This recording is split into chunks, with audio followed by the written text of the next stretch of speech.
इसका म्यू 3/2 है, इसका म्यू 3/2 है, और यहां रे किसी एंगल पर हमने गिरा दिया।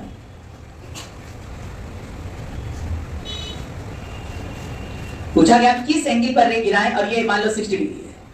क्वेश्चन किया गया at what incidence angle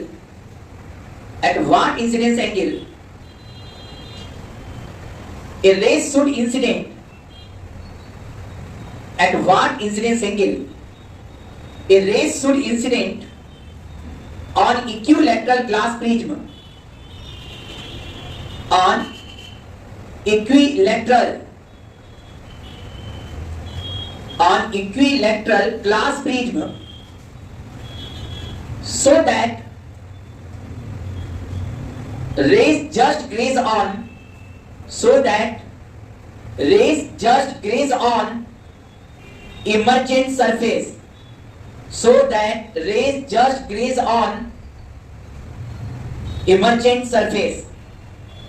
question क्या समझ आया है? किस एंगल पर रेस यहां पर गिराया जाए कि रेस इमर्जेंट सरफेस पर क्या कर जाए, ग्रेज कर जाए। ये पहला क्वेश्चन। दूसरा भी लगाई हो, कहां समय मिलेगा? दूसरा क्वेश्चन, ये एंगल कितना दे दें? 60 डिग्री। 60 डिग्री रहने दो, और यहां पर हम म्यू दे देते हैं 3/2 ही, और ये एंगल दे रहे हैं, गंदा गंदा डाटा दे रहे हैं ना, मतलब जान रहे हैं कि इसमें कैलकुलेशन होगा। Angle 45 degree. Find the angle of deviation when ray emerge out from the emergent surface. Find the angle of deviation when ray emerge out from emergent surface. क्या एंगल ऑफ डिविएशन होगा जब रे emergent surface से बाहर निकल जाए? A few minutes later. दोनों question लगा कि नहीं? हम तो नियम तो सब बता ही दिए थे। आई पता तो आइडिया से निकल जाएगा। अब देखो, बस आ जाओ, छोड़ दो। ग्रेस करने का मतलब समझते हो? ग्रेस करने का मतलब है रेज इस सरफेस के अलोंग निकले, इसको कहते हैं रेज ग्रेस करना। जरा ध्यान देना, इस सरफेस से जब रेज निकल रहा है तो ये डेंसर से रेयर जा रहा है, ये डेंसर से रेयर जा रहा है, और ये रिफ्रैक्शन एंगल ऑफ रिफ्रैक्शन यदि 90 डिग्री है तो इसका मतलब है कि ये वाला एंगल क्रिटिकल एंगल के बराबर है, और शायद ये r' का मैक्सिमम वैल्यू है कि इधर रे निकले, तो इससे ज्यादा एंगल होगा तो रे इधर से बाहर नहीं निकलेगा। इसका मतलब इधर से रे हमेशा निकले, जोड़ी नहीं। इसीलिए क्वेश्चन करते समय i' जब निकाला करो तो देख लिया करो कि साइन i' का वैल्यू 1 से कम है कि नहीं। 1 से ज्यादा है तो पॉसिबल नहीं होगा, मतलब वहां टोटल इंटरनल रिफ्लेक्शन हो जाता है। इसका मतलब हर एंगल पर यहां से रेस बाहर निकले, ये थ्योरी नहीं है। यही थ्योरी बनाने के लिए क्वेश्चन दिए थे, और ये तो प्रैक्टिस के लिए दिए थे, क्योंकि इस क्वेश्चन में नियम आने के बाद सॉल्व करते समय दिक्कत आता है, खासतौर से एंगल। तो उसका आधार बना देते हैं। 2 मिनट रुकिए, पहले ये नियम समझिए ना। रेस ग्रेस करने का मतलब यह एंगल कितना हो जाएगा बेटा? आवाज ही नहीं, क्रिटिकल एंगल के बराबर। यह एंगल क्रिटिकल एंगल के बराबर। अच्छा, ये थीटा सी, तो ये एंगल आ जाएगा कि नहीं? क्या आ जाएगा? 60 माइनस थीटा सी। थीटा सी निकाल लो पहले। थीटा सी कितना आ जाएगा बेटा? यहां पर 3/2 sine theta C equal to 1 into sine 90। ध्यान दीजिएगा, वृत्त को अलग से पढ़ाए चाहते तो इसको स्नेस लॉ में खत्म कर दिए। अलग से पढ़ाने का मतलब ये इंपॉर्टेंट, इसके है छोटे सा बात, पर इसकी कैलकुलेशन बहुत ज्यादा जाते हैं। टेक्निकल क्वेश्चन बड़ा अच्छा बनता है, इसलिए प्रिंट को हमने अलग निकाल के रख दिया है। प्रिंट को अच्छे से पढ़ के इसको खत्म कर लेंगे, पूरा हो जाएगा। इजी है, सब केसेस अभी ला रहे हैं, अभी हमारा थ्योरी कंप्लीट नहीं हुआ। ये न्यूमेरिकल थ्योरी ही समझाने के लिए दिए हुए 2 न्यूमेरिकल थे। अब देखो 3/2 हो गया बेटा, sine theta C equal to 1 sine theta C equal to 2/3। ये साइन थीटा 2/3, तो ये एंगल निकाल लोगे कि नहीं? ये एंगल 60 माइनस थीटा सी, अरे भाई इन दोनों का सम एक के बराबर है। ये एंगल थीटा सी, तो ये एंगल कितना हो जाएगा? 60 माइनस थीटा सी। क्या ये एंगल निकल जाएगा कि नहीं? 1 इंटू साइन अल्फा, म्यू हो जाएगा 3/2 into sine 60 minus theta C. सही बोला तो 1 into sine alpha equal to 3/2 sine 60 minus theta C. अब ध्यान देना यहां 3/2 जैसे वैसे रहने देना। Sine 60 sine a minus B का रूप है। साइन a माइनस बी कैसे लिखाएगा? Sine a cos b minus cos a sine b। याद है क्यों नहीं किए इस मेथड से? क्योंकि और तरह से करो तो फंस जाए। यदि मैनुअल आएगा अच्छा वाला डाटा अच्छा रहेगा, जैसे म्यू रूट 2 हो जाता तो थोड़ा सा अच्छा होता है, लेकिन इसमें रूट 2 आता मानो यहां 45 आ जाता, फिर यहां फंस जाते 15 डिग्री। ये सुन रहे हो ना? तो ये a माइनस बी वाला फॉर्मूला खूब यूज होता है इसमें। अब खुद कर लो साइन a माइनस बी, तो क्या होगा? साइन a मतलब साइन 60 लिख दे रहे हैं, पहला क्वेश्चन है तो sine a cos b minus cos a sine b। क्या लिखने आया कि नहीं सबको यहां पर? अब साइन अल्फा कहां लिखे? यहां लिखते हैं। साइन अल्फा इक्वल टू 3/2 जिंदा है, साइन 60 रूट 3/2 होगा बेटा, तो sign 60 root 3/2, sine theta C 2/3, तो कॉस थीटा सी कितना आ जाएगा जल्दी से बताओ? क्या रूट 5/3 होगा कि नहीं? तो ये लिखाएगा root 5/3 minus cos 60 1/2 sin theta C 2/3। सही बोलो तो साइन अल्फा इक्वल टू ये रूट 15 माइनस 2 हो गया है, और नीचे बाई 6 हो जाएगा। 3 से ये कटेगा 6, समझ रहे होगे? यहां 2 बचेगा, अरे 3 ऐसे ही घुसा दो कट जाएगा। और ये आने वाला है रूट 15 माइनस 2/4। थोड़ा होशियार हो तो बात देखना, ये 16 के आसपास होगा। 16 माइनस 2 करो तो कितना आ जाएगा? रूट 60 का 4 हो जाएगा। 4 माइनस 2 करे तो 2, 2/4 मतलब 1/2, 30 डिग्री। एक्चुअल देखा जाए तो ये एंगल 30 से थोड़ा कम है, क्योंकि रूट 60 माने तब आया रूट 50। तो इसका मतलब है जब हम यहां पर 30 डिग्री के आसपास या 30 से थोड़ा कम यही एंगल है, इस पर गिराएंगे तो यहां रेस क्या कर जाएगा? ग्रेस कर जाएगा। इसका मतलब एक और हम बताना चाहते हैं, यदि एंगल इससे कम कर देंगे तो क्या हो जाएगा? जरा बताओ। जो अल्फा एंगल आया है, यदि आई का वैल्यू अल्फा वो एंगल है जिस पर रेस यहां ग्रेस कर रहा है, अल्फा वो इंसिडेंस एंगल है जिस पर रेस यहां पर ग्रेस कर रहा है, मतलब आई डैश 90 के बराबर आ रहा है। यदि ठीक हो रहा तुम लोग? यदि यहां का इंसिडेंस एंगल अल्फा से कम कर दे, यदि आई अल्फा से कम, तो क्या आर छोटा हो जाएगा कि नहीं बेटा? अरे आई छोटा तो आर, यहां पर आर छोटा, यहां आर छोटा, तो यहां का एंगल क्रिटिकल एंगल से ज्यादा। तो ये समझ में आया? यहां पर आई यदि अल्फा से कम है, यदि अल्फा जितना उससे कम कर दे आई, तो यहां का एंगल कम, और इन दोनों का सम 60 है। ये कम तो ये वाला एंगल बढ़ जाएगा, और ये बढ़ गया तो क्रिटिकल एंगल से ज्यादा। मतलब यदि इंसिडेंस एंगल अल्फा से कम हो जाए, अल्फा वो इंसिडेंस एंगल इस पर रेस ग्रेस कर रहा है, यदि आई का वैल्यू अल्फा से कम हो जाए तो रेस इधर से बाहर नहीं निकलेगा, मतलब नो इमरजेंस वाला कंडीशन आ जाएगा। इसका मतलब है कि रेस कब निकलता है प्रिंट से? जब आई का वैल्यू अल्फा से ज्यादा हो, क्योंकि यदि आई अल्फा से अगर आई बढ़ जाएगा, आई बढ़ेगा तो ये वाला आर बढ़ेगा, आर बढ़ गया तो इन दोनों का सम 60 है, तो ये वाला एंगल क्रिटिकल एंगल से कम हो जाएगा। कब? अरे ये बढ़ गया कब? जब आई अल्फा से बड़ा है। यदि आई अल्फा से बड़ा तो यहाँ का आर बड़ा, यहाँ का आर बड़ा, तो ये वाला एंगल कम, क्योंकि इन दोनों का सम 60 डिग्री है, इन दोनों का सम 60 डिग्री है। तो ये वाला एंगल बड़ा तो ये छोटा, छोटा हो गया तो यहां से बाहर।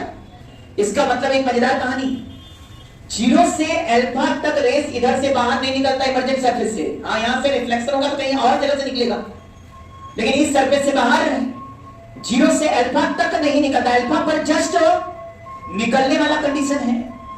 यदि किसी क्वेश्चन में कहे क्या मिनिमम एंगल दिया जाए कि रेस इमर्जेंट सरफेस से बाहर आ जाए, क्या मिनिमम एंगल मतलब अल्फा पूछ रहा है, या यह कहो क्या मैक्सिमम एंगल दिया जाए कि रेस इस सरफेस से बाहर ना निकले, ये भी क्या पूछ रहा है? अल्फा। 0 से अल्फा तक नहीं निकलता, और अल्फा से 90 तक निकलता है रेस इधर से। इसीलिए जब ग्राफ बना रहे थे डिविएशन आई का, तुम लोग एक बात का ध्यान नहीं दिए, हमने 0 से स्टार्ट नहीं करके यहां से स्टार्ट किया है। इसका मतलब शायद बताना चाहते थे कि यहां पर अल्फा से 90 तक ही रेस इधर से बाहर निकलेगा, और जब अल्फा से 90 तक ही रेस इधर से बाहर निकलेगा तो जो हम डिविएशन का फॉर्मूला दिए तभी तक यूज होगा। रेस इंसिडेंट सरफेस से गिरे और इमर्जेंट से निकले तो क्या जो मन करे हर एंगल पर निकल जाएगा? नहीं सर, 0 से अल्फा तक नहीं निकलेगा और अल्फा से 90 तक निकलेगा। अल्फा कौन सा एंगल है? अल्फा वह इंसिडेंस एंगल है जिस पर रे जस्ट इमर्जेंट सरफेस पर ग्रेस करे। तेरी क्वेश्चन 3 तरह से बन सकता है। क्या मिनिमम एंगल हो कि रेस इधर से बाहर निकले? अल्फा। क्या मैक्सिमम एंगल है कि रेस इधर से बाहर ना निकले, नो इमर्जेंस कंडीशन हो जाए? वो भी अल्फा। एक्चुअल अल्फा पर क्या हो रहा है? रेस जस्ट ग्रेस कर रहा है। न निकलने के लिए मैक्सिमम, निकलने के लिए मिनिमम एंगल है ये, और ये अल्फा से 90 तक निकलता है रेस। 0 से अल्फा तक रेस बाहर इधर निकल, जब इधर निकलेगा तो फॉर्मूला नहीं लगेगा सब फॉर्मूला कब लगेगा? अल्फा से 90। अच्छा एक अच्छा बात, इस अल्फा पर ये 90 है तो यहां 90 करेंगे तो इधर का एंगल क्या आएगा? अल्फा आएगा। ये भी समझ में आ रहा है कि इधर भी रेस हम 90 पर गिराएंगे तो इधर एंगल कितना निकलेगा? ये अल्फा निकलेगा। क्या पूरा बात समझ में आया है? शायद अब हम कुछ बात और बटोर रहे हैं। सबसे पहला बात हमारे दिमाग में भी आया कि सर जो रेस निकल रहा है इंसिडेंट उधर की तरफ, उसके लिए क्या होना चाहिए? आई का वैल्यू अल्फा से बड़ा और 90 से के बराबर, 90 तक होता है। आई को अल्फा से ज्यादा होगा तभी रेस बाहर निकलेगा। जब रेस बाहर निकलेगा तब डिविएशन बराबर आई प्लस आई डैश माइनस ए लगेगा। इसमें प्रॉपर्टी है, जिस इंसिडेंस एंगल पर आई इंसिडेंस एंगल तो इमर्जेंट आई डैश है, जब इंसिडेंस आई डैश बना दें तो इमर्जेंट आई होगा। इसीलिए एक ही डिविएशन 2 इंसिडेंस एंगल पर मिलेगा, एक तो आई पर इंसिडेंस एंगल और दूसरा यदि आई डैश बना दे इंसिडेंस एंगल तो भी वही डिविएशन आ जाएगा। ये सब समझ में आ रहा है? लैंग्वेज घुमाएगा, पकड़ लोगे ना? गड़गा यह रेस गिरा इस एंगल पर, बताओ अब किस और एंगल पर गिराया जाए कि वही डिविएशन मिले जो पहले मिला था? तो समझा, कुछ नहीं करना, तुम्हें आई डैश निकालना है, उसी पर गिरा दो। ठीक है?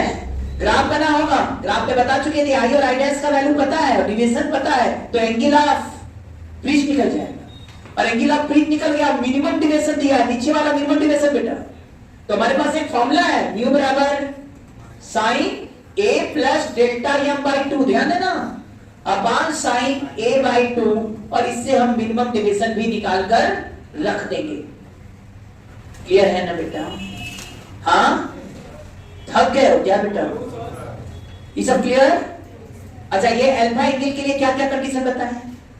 This is the minimum incidence angle for which ray emerge out from emergent surface, या maximum incidence angle for which ray does not emerge out from emergent surface, या ये को this is the incidence angle at which rays graze on emergent surface. Rays 0 से alpha तक बाहर नहीं निकलेगा emergent surface से, अल्फा से 90 तक रेस इमर्जेंट सरफेस से बाहर निकलेगा। याद हो जाएगा कि नहीं? एक्चुअल में रटवा है, ठीक है? अभी चलो इसी पर ये क्वेश्चन खत्म करके तब हम अपनी थ्योरी को और बढ़ाते हैं। जब तक ये एंगल 45 डिग्री है ना बेटा सर ने। अच्छा एक और चीज बताएं, यदि एंगल ऑफ ब्रिज बहुत छोटा हो जाए तो डिविएशन का फॉर्मूला जनरल हो जाता है म्यू माइनस 1 इंटू ए। उस समय आई बाई नहीं देखते, तो जो डिविएशन पूछेगा भाई एंगल 5 डिग्री दे दिया, रिफ्रैक्टिव इंडेक्स 3/2, बताओ डिविएशन क्या होगा? तो आई देखने का जरूरत नहीं, मिनिमम बोले या डिविएशन बोले सभी हो। लेकिन जहां एंगल ऑफ ब्रिज बड़ा हो गया 30 डिग्री, 60 डिग्री, 45 डिग्री, तो समझ जाओ भाई हर आई के लिए अलग अलग डिविएशन होगा। मिनिमम डिविएशन कब होगा? जब आई बराबर I dash, R equal to R dash equal to A by 2। R का वैल्यू पता चलेगा तो आई निकाल लोगे। आई मिल गया, आर मिल गया, तो मिनिमम डिविएशन निकालेंगे, या तो फॉर्मूला से भी मिनिमम डिविएशन निकल जाएगा, म्यू बराबर sin a plus delta m by 2 upon sin a by 2। ये सब कई बार क्यों बोल रहे, समझ रहे हो ना? चाह रहे पहले थ्योरी पूरा रटा रहेगा तो इसके न्यूमेरिकल लग जाएंगे, कोई कम नहीं। एक एक चीज क्लियर होना चाहिए बस आपको। आइए इस क्वेश्चन से मिल लेते थोड़ा सा। बताओ ये 45 डिग्री है तो क्या हमारे स्टूडेंट ये आर निकाल सकते हैं? क्या आएगा बताओ जल्दी से। 1 into sin 45 equal to 3/2 into sine R. Sine R equal to क्या हो जाएगा बेटा, √2 से 2 कटेगा, साइन आर इक्वल टू √2/, ये आया कि नहीं भाई? क्या ये एंगल निकालोगे कि नहीं यहां से यहां तक? यहां कितना होगा, 3/2 इंटू साइन 60 माइनस आर। 3/, ये आ रहा है कि नहीं? 3/2 into sine 60 minus R equal to 1 into sine I dash. Sine I dash equal to क्या हो जाएगा, जल्दी से बताओ, 3/2 साइन 60 कॉस आर। साइन 60 कितना हो जाएगा, √3/2। कॉस आर कैसे आ जाएगा, cos R, cos R, cos R equal to क्या हो गया, √7/3। तो लिख दो ना साइन 60, और यहां क्या लिखोगे भाई, जल्दी बोलो, कॉस आर √7/3 माइनस 1/2 इंटू √2/3। एकदम ये बात मानेंगे। अब साइन आई डैश कितना आ गया भाई, जल्दी से बताओ, 3/2 जिंदा है, ऊपर √21 माइनस √2/6। लो इसको भी काट दो, sine I dash equal to √21 minus √2/। फिर एक बार बता दे क्या है इसको, क्या है इसका? अब डिविजन निकल आएगा कि नहीं, डेल्टा इक्वल टू आई कितना हो गया, 45 प्लस आई डैश माइनस 60, यह आ गया आई डैश माइनस 50। अब डेसिमल में कहेगा तो डेसिमल में निकाल लेना, साइन इनवर्स करके देख लेना, जैसा ऑप्शन रहेगा वैसा। ये आया कि नहीं सबको? शायद एक चीज सिखाना चाहते थे कि जब यहां से यहां है तो डायरेक्ट क्या करोगे, आर मिल गया तुम्हें, तो ये वाला एंगल 60 माइनस आर, और 60 माइनस आर रख के रखेंगे तो साइन आर तो पता ही है, कॉस आर निकल आएगा। साइन आर कॉस आर पता है, सॉल्व होके निकलता है। सॉल्व करने आया कि नहीं बीच वाला रास्ता, वही सिखाना था सॉल्व।